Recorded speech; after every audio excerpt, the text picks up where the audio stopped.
ओम नमो भगवते वासुदेवाय नमः। आप सभी का दिन शुभ हो।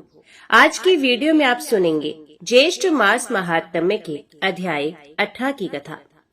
स्वयं देवऋषि नारद जी ने अपनी स्थिति के विषय में कहा है, जब मैं उन परम पावन चरण उदार श्रवा प्रभु के गुणों का गान करने लगता हूँ, तब वे प्रभु अविलंब मेरे चित्त में बुलाए हुए की भांति तुरंत प्रकट हो जाते हैं। श्री नारद जी नित्य परिव्राजक हैं। उनका काम ही है अपनी वीणा की मनोहर झंकार के साथ भगवान के गुणों का गान करते हुए सदा पर्यटन करना। वे कीर्तन के परम आचार्य हैं। भगवत धर्म के प्रधान 12 आचार्यों में हैं और भक्ति सूत्र के निर्माता भी हैं। साथ ही उन्होंने प्रतिज्ञा भी की है, संपूर्ण पृथ्वी पर घर घर एवं जन जन में भक्ति की स्थापना करने की। निरंतर वे भक्ति के प्रचार में ही लगे रहते हैं। पूर्व कल्प में नारद जी उपब्रहण नाम के गंधर्व थे। बड़े ही सुंदर थे शरीर से और अपने रूप का गर्व भी था उन्हें। एक बार भगवान ब्रह्मा के यहाँ सभी गंधर्व किन्नर आदि भगवान का गुण कीर्तन करने एकत्रित हुए।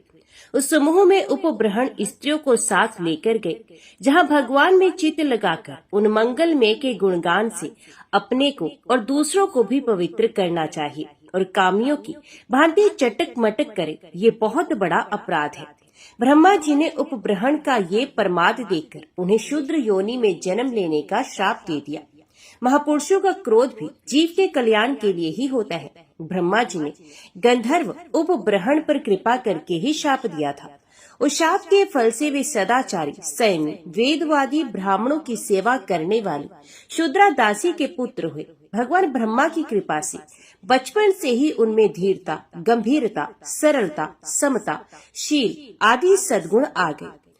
उस दासी की ओर कोई नहीं रह गया था।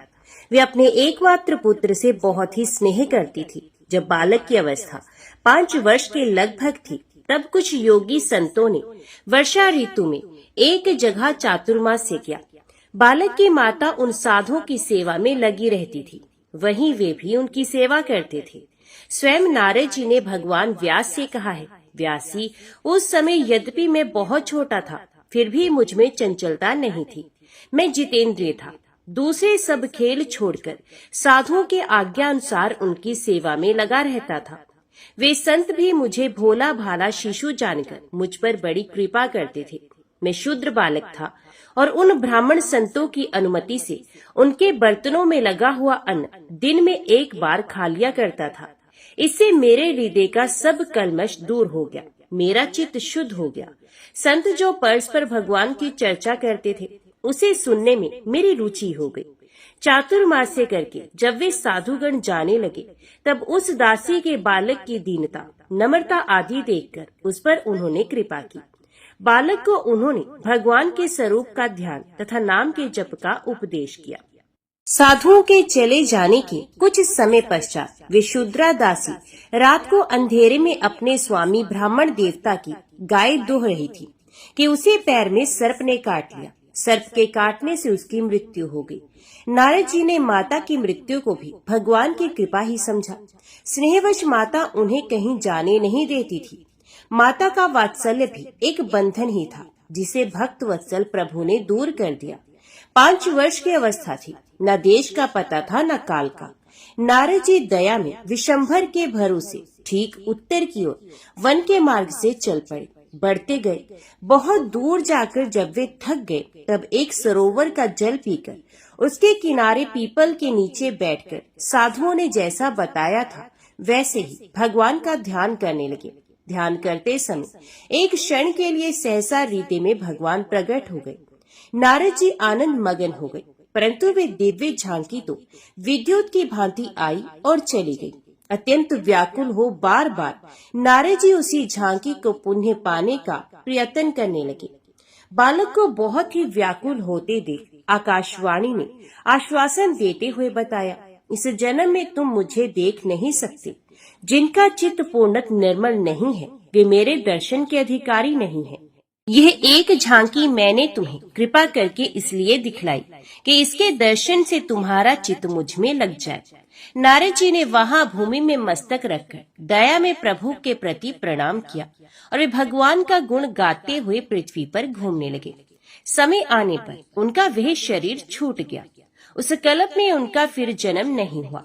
कल्पांत में वे ब्रह्मा जी में प्रविष्ट हो गए और सृष्टि के प्रारंभ में ब्रह्मा जी के मन से प्रकट हुए। वे भगवान के मन के अवतार हैं। दया में भक्त वत्सल प्रभु जो कुछ करना चाहते हैं, देवऋषि के द्वारा वैसी ही चेष्टा होती है।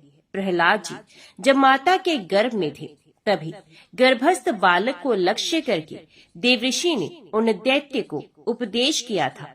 देवऋषि की कृपा से प्रहलाद जी को वह उपदेश भूला नहीं। उसी ज्ञान के कारण प्रहलाद जी में इतना दृढ़ भगवत विश्वास हुआ।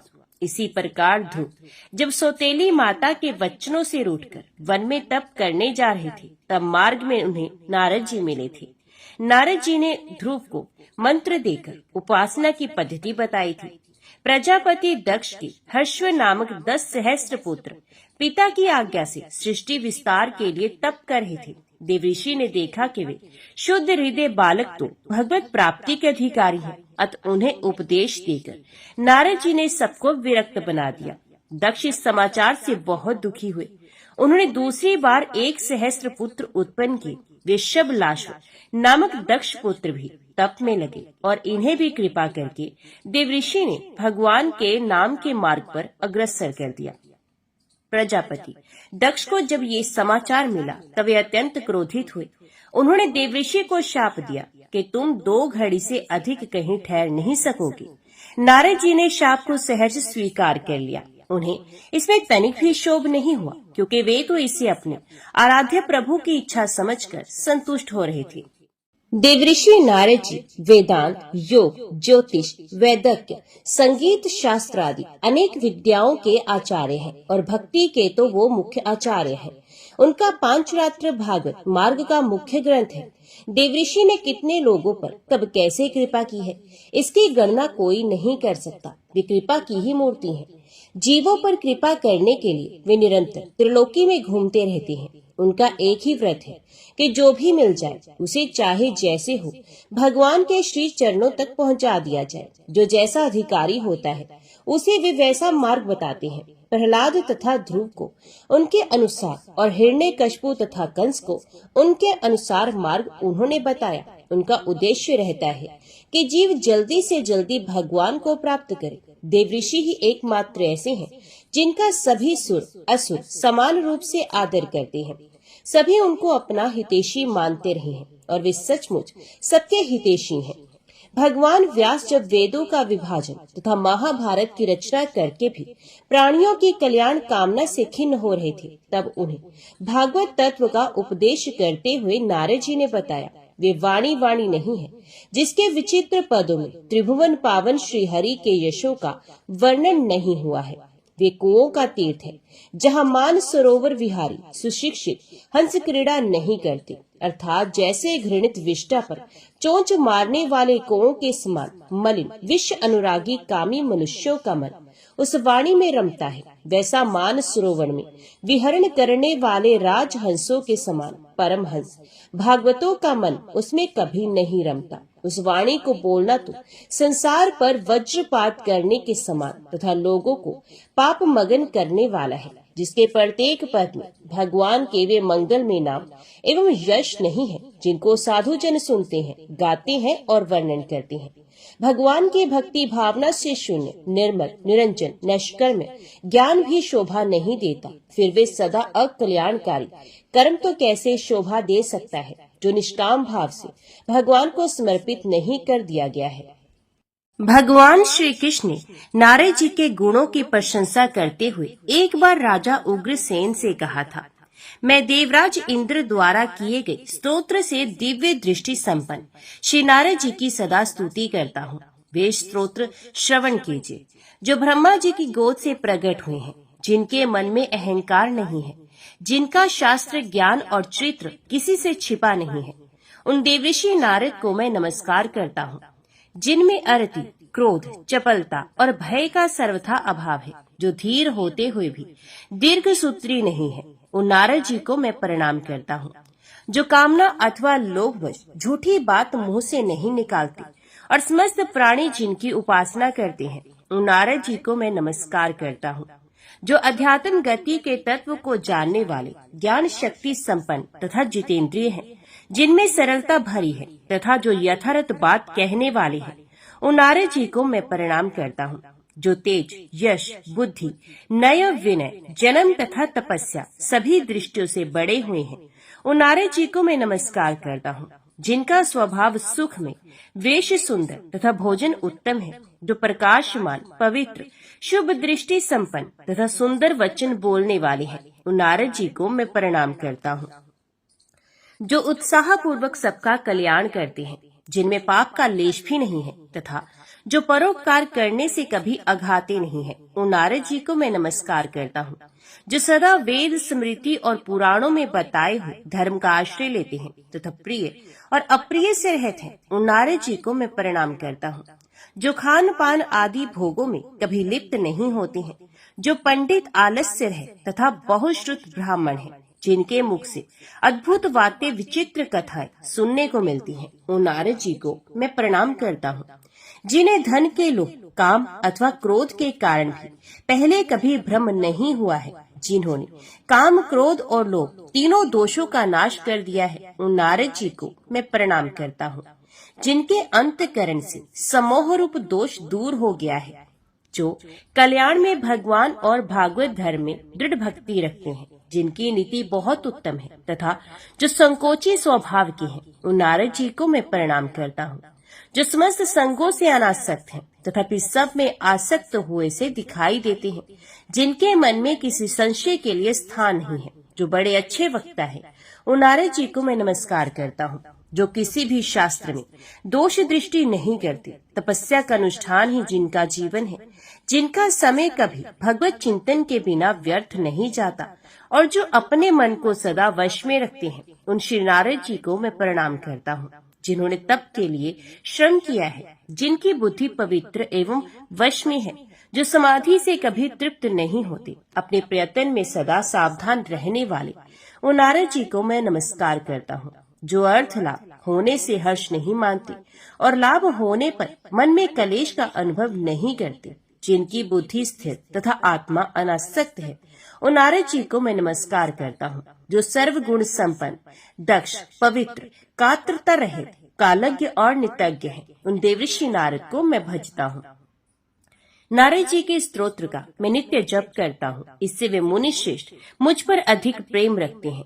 दूसरा कोई भी यदि पवित्र होकर प्रतिदिन स्तुति का पाठ करता है, तो देवर्षि नारद बहुत शीघ्र उस पर अपना अतिशय कृपा प्रसाद प्रकट करते हैं। राजन, आप भी नारद जी के इन गुणों को सुनकर प्रतिदिन इस पवित्र स्तोत्र का जप करें, इससे वे मुनि आप पर बहुत प्रसन्न होंगे। देवर्षि नारद का स्तवन करके भगवान कई रहस्यों को खोलते हैं, जैसे भक्तों में कैसे आदर्श गुण होने चाहिए। भक्तों के गुणों का स्मरण करने से मनुष्य उनका प्रीतिभाजन होता है और उसमें भी वे गुण आते हैं। भक्त के गुण स्मरण से अंतकरण पवित्र होता है। भक्त की इतनी महिमा है कि स्वयं भगवान भी उसकी स्तुति भक्ति करते हैं और भक्त की स्मृति तथा गुण चर्चा से जगत का मंगल होता है, क्योंकि भक्तों के गुणों को धारण करने से ही जगत के अमंगलों का नाश तथा मंगलों की प्राप्ति होती है। गुणों का धारण स्मरण कथा चर्चा के बिना होता नहीं। ऐसे परम पुण्य जीवन देवर्षि के चरणों में हमारे अनंत प्रणाम। तो सब प्रेम से बोलो, भक्त और उनके भगवान की जय। महर्षि अगस्त्य वेदों के एक मंत्र दृष्टा ऋषि हैं। इनकी उत्पत्ति के संबंध में विभिन्न प्रकार की कथाएं मिलती हैं। कहीं मित्रा वरुण के द्वारा वशिष्ठ के साथ घड़े में पैदा होने की बात आती है, तो कहीं पुलस्त्य की पत्नी के गर्भ से विशर्वा के साथ इनकी उत्पत्ति का वर्णन आता है। किसी किसी ग्रंथ के अनुसार स्वयंभू मनवंतर में पुलस्त्य तन्य दतोली ही अगस्त्य के नाम से प्रसिद्ध हुए। ये सभी बातें कल्प भेद से ठीक उतरती हैं। इनके विशाल जीवन की समस्त घटनाओं का वर्णन नहीं किया जा सकता। यहाँ संक्षेप में 2-3 घटनाओं का उल्लेख किया जाता है। एक बार जब इंद्र ने वृत्तासुर को मार डाला, तब काले नाम के दैत्यों ने समुद्र का आश्रय लेकर ऋषियों मुनियों का विनाश करना शुरू किया। वे दैत्य दिन में तो समुद्र में रहते और रात को निकलकर पवित्र जंगलों में रहने वाले ऋषियों को खा जाते। उन्होंने वशिष्ठ, च्यवन, भारद्वाज सभी के आश्रम पर जा जाकर हजारों की संख्या में ऋषि मुनियों का भोजन किया था। अब देवताओं ने महर्षि अगस्त्य की शरण ग्रहण की। उनकी प्रार्थना से और लोगों की व्यथा तथा हानि देखकर उन्होंने अपने एक चुल्लू में ही सारे समुद्र को पी लिया था। तब देवताओं ने जाकर कुछ दैत्यों का वध किया और कुछ भागकर पाताल चले गए। एक बार ब्रह्म हत्या के कारण इंद्र के स्थानच्युत हो जाने पर राजा नहुष इंद्र हुए थे। इंद्र होने पर अधिकार के मद से मत होकर उन्होंने इंद्राणी को अपनी पत्नी बनाने की चेष्टा की। तब बृहस्पति की सम्मति से इंद्राणी ने उन्हें एक ऐसी सवारी से अपने समीप आने की बात कही जिस पर अब तक कोई सवार नहीं हुआ था। मदमत नहुष ने सवारी ढोने के लिए ऋषियों को ही बुलाया। ऋषियों को अपने सम्मान अपमान का कुछ ख्याल तो था नहीं, आकर सवारी में जुट गए। जब सवारी पर चढ़कर नहुष चले तब शीघ्र पहुंचने के लिए हाथ में कोढ़ा लेकर जल्दी चलो कहते हुए उन ब्राह्मणों को विताड़ित करने लगे। ये बात महर्षि अगस्त्य से देखी नहीं गई। वे इसके मूल में नहुष को अधपतन और ऋषियों का कष्ट देख रहे थे। उन्होंने नहुष को उसके पापों का उचित दंड दिया, शाप देकर उसे एक महाकाय सर्प बना दिया और इस प्रकार समाज की मर्यादा सुदृढ़ रखी तथा धन मद और पद मद के कारण अंधे लोगों की आंखें खोल दी। भगवान श्री राम वन गमन के समय इनके आश्रम पर पधारे थे और इन्होंने बड़ी श्रद्धा, भक्ति एवं प्रेम से उनका सत्कार किया और उनके दर्शन, आलाप तथा संसर्ग से अपने ऋषि जीवन को सफल किया। साथ ही ऋषि ने उन्हें कई प्रकार के शस्त्र अस्त्र दिए और सूर्य स्थापन की पद्धति बताई। लंका के युद्ध में उनका उपयोग करके स्वयं भगवान श्री राम ने उनके महत्व की अभिवृद्धि की। इन्होंने भगवान श्री राघवेंद्र का जो महत्वपूर्ण स्तवन किया है उसका कुछ अंश अध्यात्म रामायण से यहाँ प्रस्तुत किया जाता है। संसार में जो लोग आपकी भक्ति में तत्पर और आपके ही मंत्र की उपासना करने वाले हैं उन्हीं के अंतःकरण में विद्या का प्रादुर्भाव होता है और किसी के कभी नहीं होता। अतः जो पुरुष आपकी भक्ति से संपन्न है वे निस्संदेह मुक्त ही है। आपकी भक्ति रूप अमृत के बिना स्वप्न में भी मोक्ष नहीं हो सकता। राम भद्र और अधिक क्या कहूँ, इस विषय में जो सार बात है वे आपको बताए देता हूँ। संसार में साधु संग ही मोक्ष का कारण है। संसार में जो लोग संपद विपद में सम्मानचित, सप्रहर है, पुत्र वित्तादि की ऐष्णा से है, इंद्रियों का दमन करने वाले, शांतचित, आपके भक्त, संपूर्ण कामनाओं से शून्य, इष्ट तथा अनिष्ट की प्राप्ति में सम रहने वाले, आसक्ति रहे, समस्त कर्मों का मन से त्याग करने वाले, सर्वदा भ्रम प्राय रहने वाले, यम आदि गुणों से संपन्न तथा जो कुछ मिल जाए उसी में संतुष्ट रहने वाले होते हैं, वे ही साधु कहलाते हैं। जिस समय ऐसे साधु पुरुषों का संग होता है तब आपके कथा श्रवण में प्रेम हो जाता है। तदंतर हे राम, अब सनातन पुरुष में भक्ति हो जाती है तथा आपकी भक्ति हो जाने पर आपका विशुद्ध सफुट ज्ञान प्राप्त होता है। यही चतुर जन सेवित मुक्ति का आद्य मार्ग है। अतराघव, आप मेरी सदा प्रेम लक्षणा भक्ति बनी रहे, मुझे अधिकतर आपके भक्तों का संग प्राप्त हो जाए। हे नाथ, आज आपके दर्शन से मेरा जन्म सफल हो गया। हे प्रभु, आज मेरे संपूर्ण यज्ञ सफल हो गए हैं। हे राघव, सीता के सहित आप सर्वदा मेरे हृदय में निवास करें। मुझे चलते फिरते तथा खड़े होते सदा आपका स्मरण बना रहे। प्रेम भक्ति के मूर्तिमान स्वरूप भक्त सुतीक्षण इन्हीं के शिष्य थे। उनके तन्मयता और प्रेम के स्मरण से आज भी लोग भगवान की ओर अग्रसर होते हैं। लंका पर विजय प्राप्त करके जब भगवान श्री राम अयोध्या को लौट आए और उनका राज्य अभिषेक हुआ तब महर्षि अगस्त्य वहां आए और उन्होंने भगवान श्री राम को अनेकों प्रकार की कथाएं सुनाई। वाल्मीकि रामायण के उत्तर कांड की अधिकांश कथाएं इन्हीं के द्वारा कही हुई हैं। इन्होंने उपदेश और सत्य संकल्प के द्वारा जगत का बड़ा कल्याण किया। इनके द्वारा रचित अगस्त्य संहिता नाम का एक उपासना संबंधी बड़ा सुंदर ग्रंथ है। जिज्ञासुओं को उसका अवलोकन करना चाहिए। एक बार स्वामी पुष्करणी के तट पर राजा शंख के साथ इनको भगवान विष्णु के दिव्य दर्शन हुए थे। वे इतिहास इस प्रकार है वंश के नितज्ञ प्रजा वत्सल धर्मात्मा राजा शंख सदा अपने मन को भगवान में लगाए रहते थे। वे राजा श्रुतमिधान के पुत्र थे। धर्म पूर्वक प्रजा का पालन करने के साथ नियमित रूप से वे भगवान का पूजन एवं ध्यान करते थे। बिना किसी प्रकार की कामना के केवल भगवान को प्रसन्न करने के लिए वे बराबर पुण्य, दान, व्रत तथा बड़ी बड़ी दक्षिणाओं से यज्ञ किया करते थे। उन्होंने यश तथा स्वर्ग पाने की इच्छा को सर्वदा त्याग कर केवल भगवान को संतुष्ट करने के लिए स्थान स्थान पर कुएं, बावली, धर्मशाला आदि बनवाई थी। विद्वान ब्राह्मणों से वे भगवान के मंगल में चरित सुना करते थे। भगवान के लिए पर्वों पर धूमधाम से महोत्सव करते थे।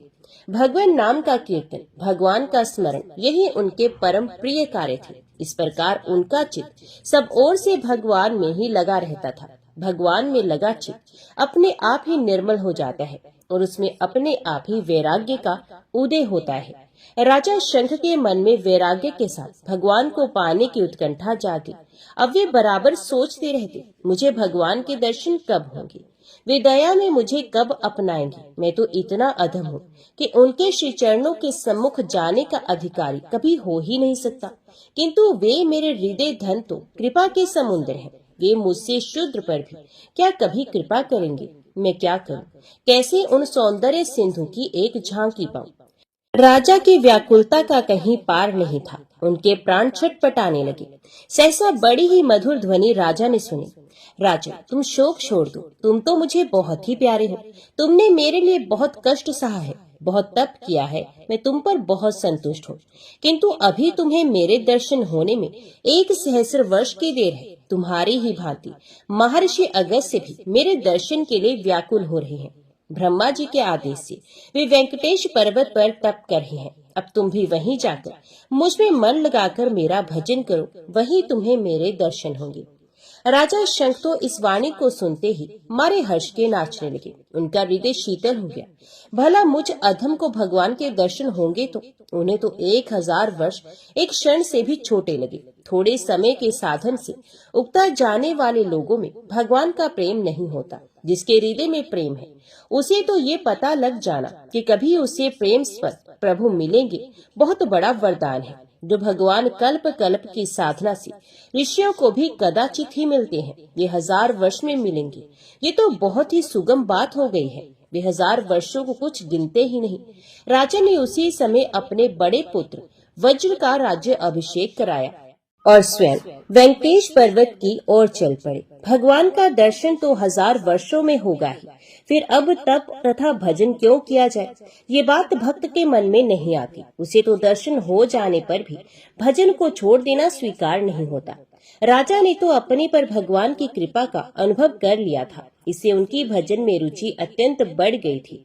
शिवजी ने कहा है, पर्वत पर पहुंचकर स्वामी तीर्थ में स्वामी पुष्करणी के पास उन्होंने अपनी परण कुटी बना ली और चित्त को भगवान में लगाकर कठोर तप करने लगे। महर्षि अगस्त्य उसी पर्वत की परिक्रमा कर रहे थे। देवताओं एवं ऋषियों को पता लग गया कि अगस्त्य जी को दर्शन देने के लिए भगवान यहाँ प्रकट होने वाले हैं। अतः वे लोग भी भगवान के दर्शन की इच्छा से वहाँ एकत्रित हो गए। जब तप एवं पूजन करते हुए लगभग 1000 वर्ष बीत गए और अगस्त्य जी को श्री नारायण के दर्शन नहीं हुए, तब उन्हें बड़ी व्याकुलता हुई। वे बहुत ही दुखी हो गए। भगवान की अप्राप्ति का ये दुख जब बढ़ जाता है तब भगवान तुरंत दर्शन देते हैं। उसी समय ब्रह्मा जी के भेजे बृहस्पति जी, शुक्राचार्य आदि महर्षि गणों ने आकर उनसे कहा, भगवान ब्रह्मा ने हमें कहा है कि हम आपको लेकर स्वामी पुष्करणी के तट पर शंख राजा के पास जाएं, वहीं भगवान श्री हरि के दर्शन होंगे। वे महर्षिगण तथा देव वृंद जिनकी सब लोग आराधना करते हैं, स्वयं अगस्त्य जी को साथ लेकर राजा शंख की कुटिया पर पहुंचे। राजा ने उन सबकी पूजा की। देवगुरु बृहस्पति जी ने ब्रह्मा जी का संदेश सुनाया। उसे सुनकर राजा भगवान के प्रेम में मगन होकर भगवान के गुण एवं नामों का कीर्तन करते हुए नृत्य करने लगे। सभी लोग श्री गोविंद के कीर्तन में सम्मिलित होकर तन्मय हो गए। 3 दिन स्तुति, प्रार्थना तथा कीर्तन की ये धारा अखंड चलती रही। तीसरे दिन रात्रि में जब सब लोग विश्राम करने लगे, तब रात्रि के पिछले प्रहर में उन्होंने स्वप्न देखा। स्वप्न में उन्होंने शंख चक्र गदा पद्मधारी चतुर्भुज भगवान के दर्शन किए। प्रातः काल सबको निश्चय हो गया कि आज भगवान के दर्शन होंगे। पुष्करणी में स्नान करके सब मिलकर भगवान की नाना प्रकार से स्तुति करने लगे ओम नमो नारायणाय इस मंत्र का जप करते हुए उनके हृदय अत्यंत उत्कंठित हो गए। भगवान के दर्शन करने के लिए इसी समय उनके सामने एक अद्भुत तेज प्रकट हुआ। कोटि कोटि सूर्य भी उतने प्रकाशमान नहीं हो सकते। इतने पर भी उस तेज में ना तो ताप था, ना नेत्र ही उससे चौंधियाते थे। वे बड़ा ही सिनक शीतल प्रकाश था। उस तेज को देखते ही सब भगवान नारायण का ध्यान करने लगे। उन्होंने तत्काल उन श्रीहरि के दर्शन किए। भगवान का वह स्वरूप मन तथा वाणी से परे है। उनके सहस्रों मस्तक, सहस्रों नेत्र, सहस्रों नासिका, करण तथा मुख है। उनके बाहु एवं चरणों की भी कोई गणना नहीं। भगवान का दिव्य शरीर तपाए हुए सोने के समान है। उनकी आकृति मनोहर होने पर भी अत्यंत भयंकर है। उनकी दाढ़ी कराल है। उनके मुख से अग्नि की लपटें निकल रही हैं। उन अनादि, अनंत, अचिंत्य, सर्वेश्वर, सर्वशक्तिमान के इस स्वरूप को देखकर डरते हुए भी सब हर्ष के साथ जय जयकार करते हुए उनकी स्तुति करने लगे। वही भगवान के सभी शंख, चक्र आदि आयुध मूर्तिमान हो गए। सबने भगवान की पूजा की। भगवान ब्रह्मा, शंकर जी, सनकादि ऋषि, सभी सिद्ध योगी, भगवत पार्षद वहाँ भगवान के दर्शन करने के लिए एकत्रित हो गए। सब भगवान के इस भयंकर रूप से डर रहे थे। सब सौंदर्य घन श्रीहरि को परम सुंदर चतुर्भुज रूप में ही देखना चाहते थे। सबके मन की जानने वाले प्रभु ने सबकी इच्छा पूर्ण करने के लिए अपने उस विराट स्वरूप को अंतर्हित कर लिया और दूसरे ही क्षण वे एक सुंदर विमान पर चतुर्भुज पीताम्बरधारी परम सुंदर स्वरूप में प्रकट हो गए। सबने भगवान की फिर बड़ी भक्ति से स्तुति की, उनका पूजन किया। भगवान के इस स्वरूप का दर्शन करके सबके हृदय आनंद मगन हो रहे थे। भगवान ने अगस्त्य जी से कहा, तुमने मेरे लिए बड़ा तप किया है, मैं तुम पर प्रसन्न हूँ, तुम मुझसे वरदान मांग लो। महर्षि अगस्त्य ने भगवान से उनके चरणों में भक्ति का वरदान मांगा और देवताओं की प्रेरणा से ये प्रार्थना की कि भगवान वेंकटेश पर्वत पर निवास करें और वहाँ जो दर्शन करने आए उनकी कामना को पूर्ण करें। महर्षि पर कृपा करके उस पर्वत पर भगवान श्री विग्रह रूप में अभी विद्यमान है। वेंकटेश पर्वत उसी समय से तीर्थ हो गया। भगवान ने राजा शंख से भी वरदान मांगने को कहा। किसी भी सच्चे भक्त को भगवान की भक्ति को छोड़कर और कुछ भी कभी अभिष्ट नहीं होता। राजा ने भी वरदान में भक्ति ही मांगी। महर्षि अगस्त्य भगवान की भक्ति के प्रताप से सप्तऋषियों में स्थान पाकर कल्पांत तक अमर हो गए। उनके तेज से रावण जैसे त्रिभुवन विजय भी डरते थे। महर्षि ने अपना आश्रम विंध्याचल से दक्षिण बनाया था। वहाँ दंडकारण्य में राक्षसों का उत्पात होने पर महर्षि के आश्रम में वे उपद्रव करने का साहस नहीं करते थे। जब विंध्याचल ने बढ़कर सूर्य का मार्ग रोकना चाहा, तब महर्षि ने ही उसे भूमि में प्रणत पड़े रहने का आदेश दिया और तब से वे वैसे ही पड़ा है। भगवान के परम भक्त श्री अगस्त्य जी को बारंबार नमस्कार है। तो अभी सुनिए शुक्रवार के दिन सुनी जाने वाली माता संतोषी की कथा। एक बुढ़िया माई थी, उसके 7 बेटे थे। 6 कमाने वाले थे और एक निकम्मा था। बुढ़िया माई 6 बेटों की रसोई बनाती, भोजन कराती और कुछ जूठन बचती वे 7वें को दे देती थी। परंतु वे बड़ा भोला भाला था, मन में कुछ विचार नहीं करता था। एक दिन वे बहू से बोला, देखो मेरी माँ को मुझ पर कितना प्रेम है। वे बोली, क्यों नहीं, सबका जूठा बचा हुआ जो तुमको खिलाती है। वे बोला, ऐसा हो ही नहीं सकता, मैं जब तक आंखों से ना देख लूं मान नहीं सकता।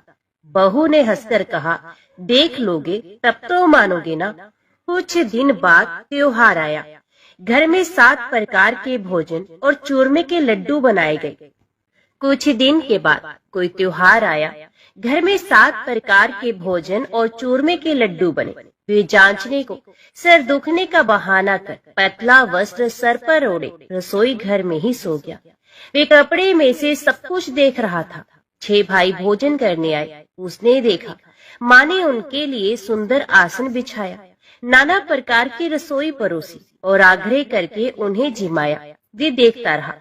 6 भोजन करके उठे, तब माँ ने उनकी जूठी थालियों में से लड्डुओं के टुकड़े उठाकर एक लड्डू बना दिया। जूठन साफ कर बुढ़िया माँ ने उसे पुकारा, बेटा 6 भाई भोजन कर गए हैं, अब तू ही बाकी है, उठ, तू कब खाएगा। वे कहने लगा, माँ मुझे भोजन नहीं करना, मैं अब परदेश ही जा रहा हूँ। माँ ने कहा, कल जाता हो तो आज चला जा। वे बोला, हाँ आज ही जा रहा हूँ। ये कहकर वे घर से निकल गया। चलते समय स्त्री की याद आ गई और वे गौशाला में चला गया, जहाँ उसकी स्त्री कंडे थाप रही थी। वहां जाकर वे अपनी स्त्री से बोला, हम जावे परदेश, आवेंगे कुछ काल, तुम रहियो संतोष से, धर्म अपनो पाल। वे बोली, जाओ पिया आनंद से, हमारो सोच हटाए, राम भरोसे हम रहे, ईश्वर तुम्हें सहाय। दो निशानी अपनी देख धरू मैं धीर, सुध मत हमारी विसारियो, रखियो मन गंभीर। वे बोला, मेरे पास तो कुछ भी नहीं है, यही एक अंगूठी है, सो ले लो और अपनी कुछ निशानी मुझे दे दो। तो वे बोली, मेरे पास क्या है, ये गोबर भरा हाथ है। ये कहकर उसकी पीठ पर गोबर के हाथ की थाप मार दी। वे चला गया। चलते चलते दूर देश पहुंचा। वहां एक शाहूकार की दुकान थी। वहां जाकर कहने लगा, भाई मुझे नौकरी पर रख लो। शाहूकार को जरूरत थी और वे बोला, रह जा। लड़के ने पूछा, तनख्वाह क्या दोगे? तो शाहूकार ने कहा, काम देखकर दाम मिलेंगे। शाहूकार की नौकरी मिली। वे सुबह 6 बजे से रात के 10 बजे तक नौकरी पर जाने लगा। कुछ दिनों में दुकान का सारा लेन देन, हिसाब किताब, ग्राहकों को माल बेचना, सारा काम करने लगा। शाहूकार के साथ 8 नौकर थे। वे सब चक्कर खाने लगे। ये तो बहुत होशियार बन गया। सेठ ने भी काम देखा और 3 महीने में ही उसे आधे मुनाफे का हिस्सेदार भी बना लिया। वे कुछ वर्ष में ही नामी सेठ बन गया और मालिक सारा कारोबार उस पर छोड़कर चला गया। अब बहू पर क्या बीती वो सुनो। सास ससुर उसे दुख देने लगे। सारी गृहस्थी का काम करा के उसे लकड़ी लेने जंगल में भेजते। इस बीच घर के आटे से जो भूसी निकलती उसकी रोटी बनाकर रख दी जाती और फूटे नारियल की नारेली में पानी। इस तरह दिन बीतते रहे। एक दिन वे लकड़ी लेने जा रही थी। रास्ते में बहुत सी स्त्रियां संतोषी माता का व्रत करती हुई दिखाई दी। वे वहां खड़ी होकर कथा सुनने लगी और उनसे पूछने लगी, हे बहनों, तुम किस देवता का व्रत करती हो और उसके करने से क्या फल मिलता है? इस व्रत को करने की क्या विधि है? यदि तुम अपने इस व्रत का विधान मुझे समझाकर कहोगी तो मैं तुम्हारा बड़ा एहसान मानूंगी। तब उनमें से एक स्त्री बोली, सुनो, ये संतोषी माता का व्रत है। इसके करने से निर्धनता, दरिद्रता का नाश होता है, लक्ष्मी आती है, मन की चिंताएं दूर होती हैं, घर में सुख होने से मन को प्रसन्नता और शांति मिलती है, निपुति को पुत्र मिलता है, प्रीतम बाहर गया हो तो शीघ्र घर आता है, कंवारी कन्या को मनपसंद वर मिलता है, राजद्वारे में बहुत दिनों से मुकदमा चल रहा हो तो वो खत्म हो जाता है, कलह क्लेश की निवृत्ति हो, सुख शांति हो जाती है, घर में धन जमा हो, पैसा जायदाद का लाभ हो, रोग दूर हो जाए तथा जो कुछ मन में कामना हो सो सब संतोषी माता की कृपा से पूरी हो जाए, इसमें कोई संदेह नहीं। वे पूछने लगी, ये व्रत कैसे किया जाए, ये भी बताओ तो बड़ी कृपा होगी। वे कहने लगी, 1.25 आने का गुड़ चना लेना, इच्छा हो तो 5.25 आने का लेना, या 1.25 रुपए का भी सहूलियत के अनुसार लेवे, बिना परेशानी और श्रद्धा व प्रेम से जितना भी बन पड़े सवाया लेना। प्रत्येक शुक्रवार को निराहार रहकर कथा सुनना, इसके बीच क्रम टूटे नहीं, लगातार नियम का पालन करना। सुनने वाला कोई न मिले तो घी का दीपक जलाकर उसके आगे या जल के पात्र को सामने रखकर कथा कहना, परंतु नियम ना टूटे। जब कार्य सिद्ध ना हो नियम का पालन करना और कार्य सिद्ध हो जाने पर व्रत का उद्यापन करना। 3 मास में माता फल पूरा करती हैं। यदि किसी के ग्रह खोटे भी हों तो भी माता वर्ष भर में कार्य सिद्ध करती हैं। फल सिद्ध होने पर उद्यापन करना चाहिए, बीच में नहीं।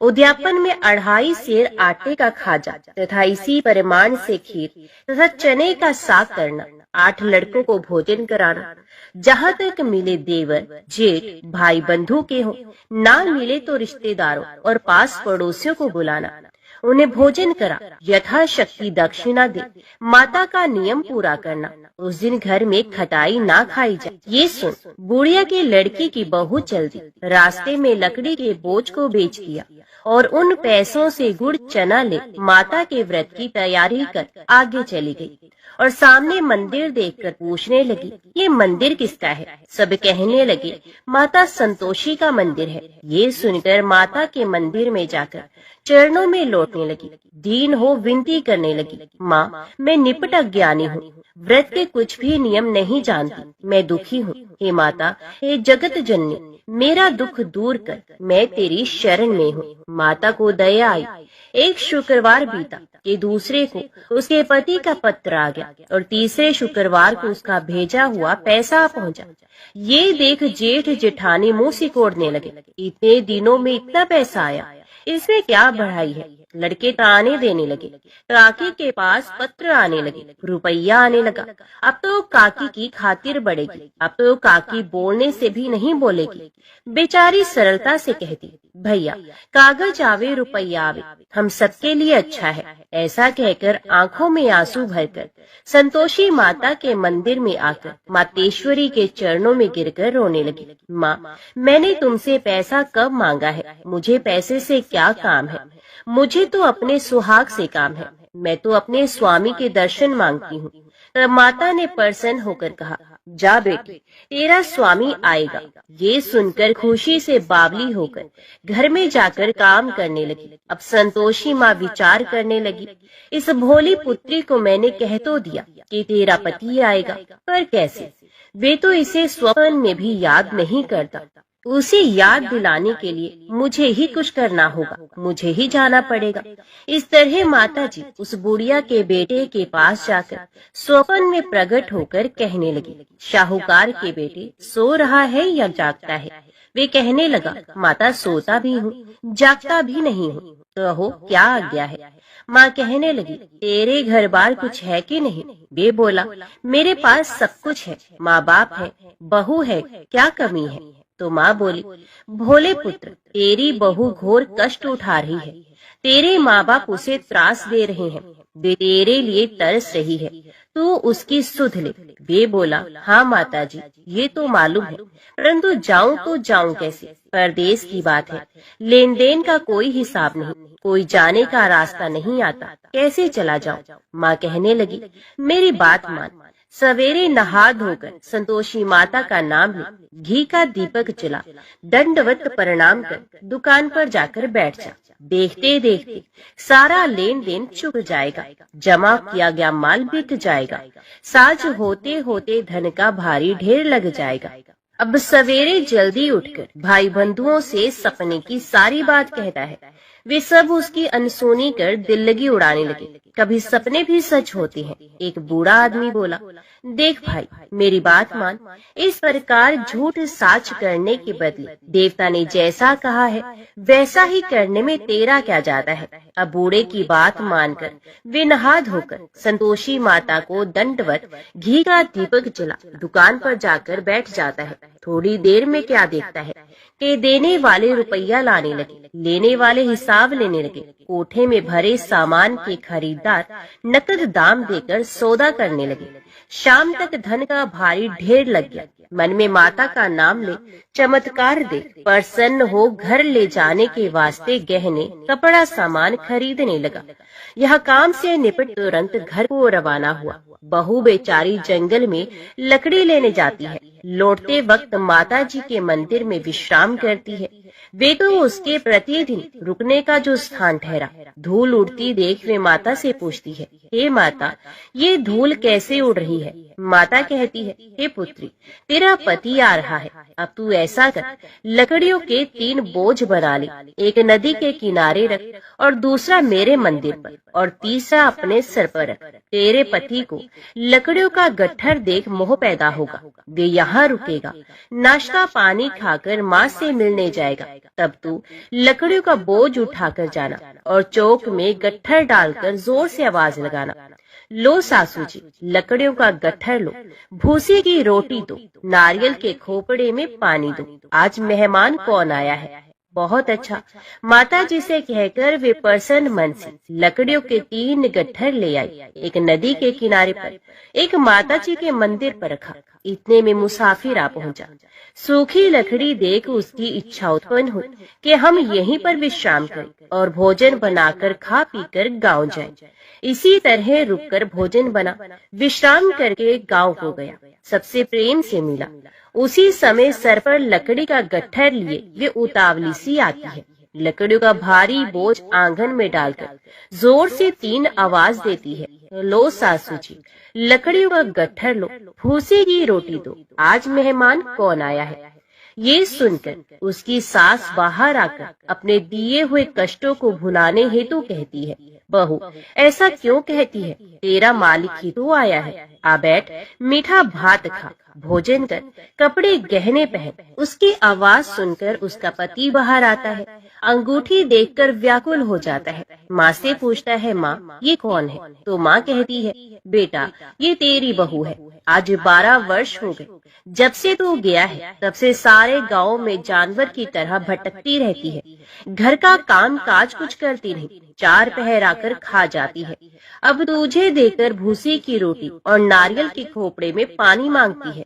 वे लज्जित होकर बोला, ठीक है माँ, मैंने इसे भी देखा और तुम्हें भी देखा। अब दूसरे घर की ताली दो, उसमें रहूंगा। अब माँ बोली, ठीक है बेटा, जैसी तेरी मर्जी हो सो कर। ये कहे ताली का गुच्छा पटक दिया। उसने ताली लेकर दूसरे मकान की 3री मंजिल का कमरा खोल सारा सामान जमाया। एक दिन में राजा के महल जैसा ठाट बाट बन गया। अब क्या था, बहुत सुख भोगने लगे। इतने में शुक्रवार आया। उसने अपने पति से कहा, मुझे संतोषी माता के व्रत का उद्यापन करना है। उसका पति बोला, अच्छा खुशी से कर लो। वे उद्यापन की तैयारी करने लगी। जेठानी के लड़कों को भोजन के लिए कहने के लिए गई। उन्होंने मंजूर भी किया, परंतु पीछे से जेठानी ने अपने बच्चों को सिखाया, देखो रे, भोजन के समय सब लोग खटाई मांगना, जिससे उसका उद्यापन पूरा ना हो। लड़के जिमने आए, खीर खाना पेट भर खाया, परंतु बाद में खाते ही कहने लगे, हमें खटाई दो, खीर खाना हमको नहीं भाता, देखकर अरुचि होती है। वे कहने लगी, भाई खटाई किसी को नहीं दी जाएगी, ये तो संतोषी माता का प्रसाद है। लड़के उठ खड़े हुए, बोले, पैसा लाओ। भोली बहू कुछ जानती नहीं थी, उन्हें पैसे दे दिए। लड़के उसी समय हट करके इमली खटाई ले खाने गए। ये देखकर बहू पर माताजी ने कोप किया। राजा के दूत उसके पति को पकड़ कर ले गए। जेठ जेठानी मन माने वचन कहने लगे, लूट लूट कर धन इकट्ठा कर लाया है, अब सब मालूम पड़ जाएगा जब जेल की मार खाएगा। बहू से ये वचन सहन नहीं हुई। रोती हुई माता जी के मंदिर में गई और कहने लगी, हे माता, तुमने क्या किया? हंसाकर भक्तों को रुलाने लगी। तो माता बोली, बेटी तूने उद्यापन करके मेरा व्रत भंग किया है, इतनी जल्दी सब बातें कैसे भूल गई? वे कहने लगी, माता भूलती तो नहीं, ना कुछ अपराध किया, मैंने तो भूल से लड़कों को पैसे दे दिए थे, मुझे क्षमा कर दो, मैं फिर तुम्हारा उद्यापन करूंगी। माँ बोली, अब भूल मत करना। वे कहती है, अब भूल नहीं होगी, अब बताओ वे कैसे आएंगे? माँ बोली, जा पुत्री, तेरा पति तुझे रास्ते में आता मिलेगा। वे निकली, राह में पति आता ही मिला। वे पूछती है, तुम कहाँ गए थे? तो वे कहने लगा, इतना धन जो कमाया है उसका टैक्स राजा ने मांगा था, वे भरने गया था। वे प्रसन्न होकर बोली, भला हुआ, अब घर को चलो। घर गए। कुछ दिन बाद फिर शुक्रवार आया। वे बोली, मुझे फिर माता का उद्यापन करना है। पति ने कहा, करो। बहू फिर जेठ के लड़कों को भोजन को कहने लगी। जेठानी ने 1-2 बातें सुनाई और सब लड़कों को सिखाने लगी, तुम सब लोग पहले ही खटाई मांगना। लड़के भोजन से पहले कहने लगे, हमें खीर नहीं खानी, हमारा जी बिगड़ता है, कुछ खटाई खाने को दो। वे बोली, खटाई किसी को नहीं मिलेगी, आना हो तो आओ। वे ब्राह्मण के लड़के लाकर भोजन कराने लगे। यथाशक्ति दक्षिणा दी, जगह एक एक फल उन्हें दिया। संतोषी माता प्रसन्न हुई। माता की कृपा होते ही 90वें मास में उसके चंद्रमा के समान सुंदर पुत्र प्राप्त किया। पुत्र को पाकर प्रतिदिन माता जी के मंदिर को जाने लगी। माँ ने सोचा कि ये रोज आती है, आज क्यों ना इसके घर चलो, इसका आसरा देख लूं। ये विचार कर माता ने भयानक रूप बनाया। गुड़ चने से सना मुख, ऊपर सूंड के समान हो, उस पर मक्खियां भिन भिन कर रही थी। देहली पर पैर रखते ही उसकी सांस चिल्लाई, देखो रे, कोई चुड़ैल डाकिन चली आ रही है, लड़को इसे भगाओ, नहीं तो किसी को खा जाएगी। लड़के भगाने लगे, चिल्लाकर खिड़की बंद करने लगे। बहू रोशनदान में से देख रही थी, प्रसन्नता से पगली बन चिल्लाने लगी, आज मेरी माता जी मेरे घर आई है, वे बच्चे को दूध पीने से हटाती है। इतने में सास का क्रोध फट गया। वे बोली, रान देखकर क्या उतावली हुई है, बच्चे को पटक दिया। इतने में माँ के प्रताप से लड़के ही लड़के नजर आने लगे। वे बोली, माँ मैं जिसका व्रत करती हूँ ये वही संतोषी माता है। इतना कहकर झट से सारे किवाड़ खोल दिए। सबने माता जी के चरण पकड़ ले और विनती कर कर कहने लगे, हे माता, हम मूर्ख हैं, अज्ञानी हैं, तुम्हारे व्रत की विधि हम नहीं जानते, व्रत भंग कर हमने बड़ा अपराध किया है। हे जगमाता, आप हमारा अपराध क्षमा करें। इस प्रकार माता प्रसन्न हुई, बहू को प्रसन्न हो, जैसा फल दिया वैसा माता सबको दे, जो पड़े उसका मनोरथ पूर्ण हो। तो बोलो संतोषी माता की जय।